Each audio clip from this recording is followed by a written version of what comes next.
Сәлеметсіздер ме, құрметті оқушылар. Бүгінгі сабағымыздың тақырыбы Бейімбет Майлиннің «Шұғаның белгісі» әңгімесі. Шұғаның белгісі қазақ прозасының шоқтығы биік туындылардың бірі. Бүгінгі сабағымыздың оқу мақсаты әдеби шығармаға сюжеттік композициялық талдау. Екінші мақсатымыз шығармадағы ұрпақтар сабақтастығы көрінісін заманауи тұрғыда салыстырып, жаңашылдығына баға беру. Бірінші топтың тапсырмасы сіздерге эмоция кестесі. Осы кесте арқылы басты кейіпкерлердің көңіл күйін анықтап жазасыздар. Сіздерге мына жерде дескриптор беріліп тұр. Осы дескриптор бойынша жұмыс жасайсыздар. Екінші топтың тапсырмасы оқиға тауы арқылы шығармаға композициялық талдау жасаймыз. Яғни бұл жерде оқиғаның басталуы, байланысы, дамуы, шиеленісі, шарықтау шегі және шешімін анықтап жазасыздар. Үшінші топтың тапсырмасы Вен диаграмма әдісі. Бұл жерде шығарманың басты кейіпкерлерін қазіргі замандағы жастармен салыстырып, ұқсастық жақтарын және жаңашылдықтарына баға бересіздер.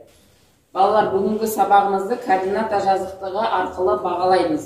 Бұл жерде сіздердің барлықтарыңыз, аттарыңыз мына жерде жазылып тұр. Сабақ барысында кім жақсы жауап береді, соның пайызы жоғарылап отырады. Яғни 100%-ға жеткен оқушы 5 деген баға алады, 80%-ға жеткен оқушы 4 деген баға алады, 60-40%-ға жеткен бала 3 деген баға алады.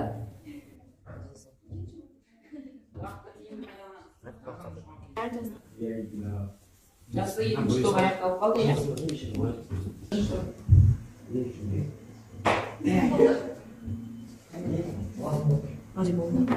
Эмоция кестесі.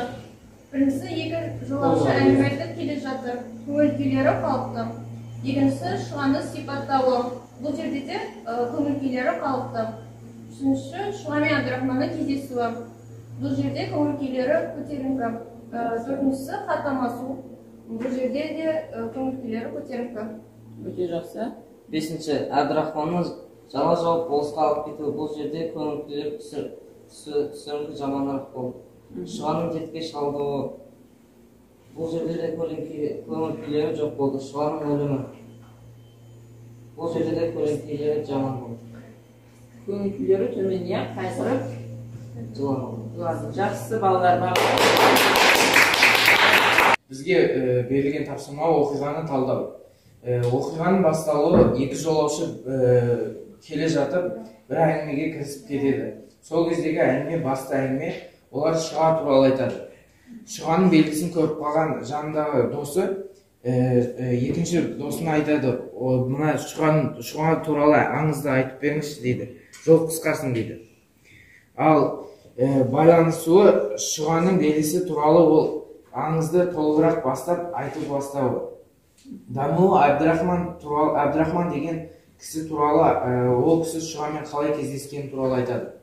Оқиғаның шиеленісі ол Абдрахманмен Шұғаның кездесуі. Және де Айнабай Абдрахманның өз қызын алып бергісі келген, бірақ Абдрахман оған қарсы болды. Сол кезде Айнабай Абдрахманға жала жауып, оны болысқа жіберді.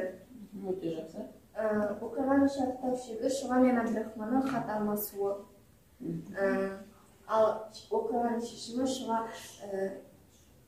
соңғы уақыттарында дертке шалдығып қаза табуы. Жақсы, өте жақсы, балалар. Бізге берілген тапсырма Вен диаграммасы. Шұға ол жеңілдік екенін білмейтін және де үлкенге құрметі бар, пысық, әрі инабатты, ибалы және де үлкенді сыйлап, кішіге ізет көрсетіп, сыпайы қыз болған. Ал қазіргі заманның қыздарын айтатын болсақ, қазіргі заманның қыздары салт дәстүрлерін білмейтін және де үлкенге құрметтері азайып, және де қысқа киіп, қатты боянып, тілдерін ұмытқан. Ал Абдрахманды айтатын болсақ, ол адамгершілігі мол, оқымысты, ақылды, намысшыл, және де өзінің қыздарға көңілін баурай алған. Ал қазіргі заман ұлдарын айтатын болсам, менің ойымша қазіргі ұлдардың адамгершілігі аз. Және де қыздарды сыйлай білмейді, қыздарға қалай болса сөз айтады. Ал қыздар сияқты киініп, боянып, қыздарға ұқсағысы келеді, және де өздерінің қазақ тілдерін ұмытқан. Барлығы сондай деп айтқанымызда қазіргі заманның қыздар мен ұлдары? Жоқ, кейбірлері ғана сондай деп ойлаймын. Қазіргі таңда жақсы ұлдар да қыздар да бар. Яғни осы Шұға мен Әбдірахманнан біз тәрбие алуымыз керекпіз. Тәрбие алуымыз керек, жақсы бала. Бүгін жаңағы топтар әрі өздеріңіздің жұмыстарыңызды қорғадыңыздар. Енді бізде қалыптастырушы бағалау ашық микрофон арқылы бірінші топтың жұмысын екінші топ бағалайды, екінші топтың жұмысын үшінші топ бағалайды, үшінші топтың жұмысын бірінші топ бағалайды. Бізде бірінші топтың жұмысы эмоция кестесі болды, иә? Енді екінші топтан кім бағалайды? Бірінші топ эмоция кестесін жасау барысында бірінші оқиғаларды ретімен өте жақсы жазды. Екінші басты кейіпкерлердің көңіл күйлерін анық әрі нақты жақсы келтірді. Маған өте ұнады, біздің топқа өте ұнады.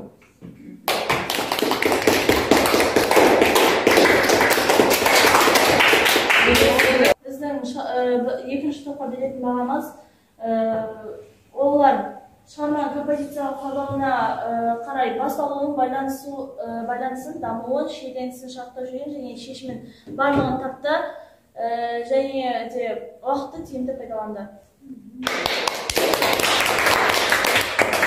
Топ Вендегіміз тапсырмасын дескриптор бойынша бірінші Шұғаның қазіргі заманы жастармен дұрыс салыстыра алды. Әбдірахманды қазіргі заман жастармен дұрыс салыстырды және де ұқсас жақтардың жаңашылдығына баға берді. Уақытты өте тиімді пайдаланып, бізге нақты әрі дұрыс жауапты берді. Балалар, бүгінгі сабағымызға кері байланыс жібереміз. Енді 3Q әдісі арқылы бүгінгі сабақта не қызықты болды сіздерге, қандай құнды ақпарат болды және қандай қиын тұстары болды.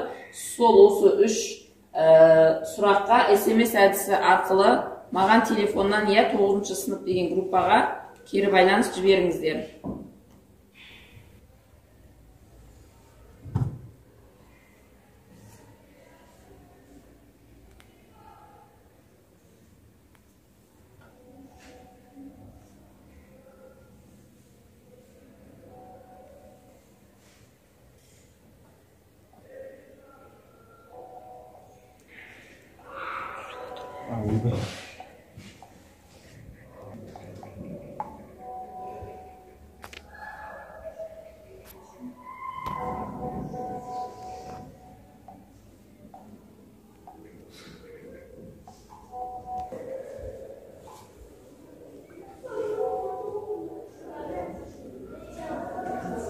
Балалар, бүгінгі сабағымызға өте жақсы қатысқан 100%-ға жеткен оқушы бізде Ернар, Наргиз, Арнұр, Жанел. Ал 80%-ға жеткен оқушылар Саягүл, Камила, Еркежан, Әсел, Әсет. Бұл балалар 4 деген бағалады.